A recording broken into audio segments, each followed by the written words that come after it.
এই যে বিড়ির দাম যারা বাড়ালো এরা কি জানে না বিড়ি আঙ্গু ইমোশন, বিড়ি না খেলে আমরা আগদারি না।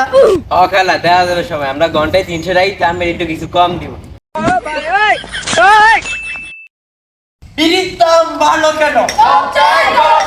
রাখি কেন 14 টাকা? পেনশন কেন 22 টাকা? ডান্ডি কেন 10 টাকা? আমাদের দাবি সংগ্রামী বিড়ি কররা, বিড়ির দাম না কমা পর্যন্ত কেউ আমাদের একটা বিড়ি খাওয়াতে পারবে না। আন্দোলন চলবে, আন্দোলন চলবে।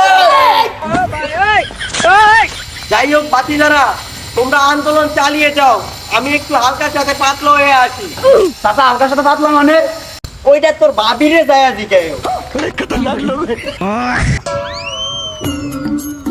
যাই, আশেপাশে কেউ নেই, একটা বিড়ি খেয়ে আসি। ভাইস্তা, এই বিড়িটা আমরা যেমন দেবো তোমার আমি টাকা দিয়ে দিই। ঠিক আছে কাকা নেন। বাতিদারা, বাইশটার কাছে আমি পেনশন চাইলাম, 22টার জায়গায় 20 রাখছে।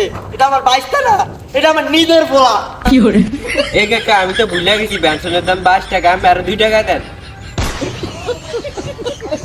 সরি বাতিদারা, এটা আমার নিজের পোলা না, নাস্তির পোলা।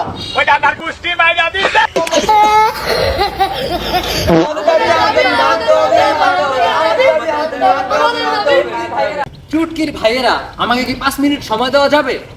ও খেলা দেখা যাবে সময় আমরা ঘন্টায় 300 টাকা দাম একটু কিছু কম দিব। যাই হোক বাতিজা, তোমার তো দেখতে শুনতে ভালোই লাগে। তুমি এই বিড়ির আন্দোলনে আইলে কা? বিড়ি টিড়ি খাও নাকি? না আমি বিড়ি টিড়ি খাই না। তাহলে এই বিড়ির আন্দোলনে আইলা কি আরে? এই 2-1টা সিঙ্গারার লোভে আইছি, আন্দোলনের শেষে যদি 2-1টা সিঙ্গারা পাই। আরে বাতিদা, তুই আমল টামল কইতাছ? আন্দোলন করে যেটুকু মাংস খাইলাম ওইটা তো যাচ্ছে হইলাইলা। যাই হোক রিপোর্টার কালু, সবসময় তো আপনি প্রশ্ন করেন, এখন আমি আপনার প্রশ্ন করতেছি। এই যে বিড়ির দাম যারা বাড়ালো এরা কি জানে না বিড়ি আঙ্গু ইমোশন, বিড়ি না খেলে আমরা আগদারি না। যাই হোক দর্শক বিন্দুরা, আপনারা দেখতেছেন বিড়ি খরিদের এখন বর্তমান অবস্থা। ওনারা বিড়ি না খেয়ে হাঁটতে পারতেছে না, ওনাদের খুব কষ্ট হচ্ছে। আমরা সকলে মিলে এই আন্দোলনে যোগ দিয়ে ওনাদের কাছ থেকে কিছু সিঙ্গারার ভাগ নিই।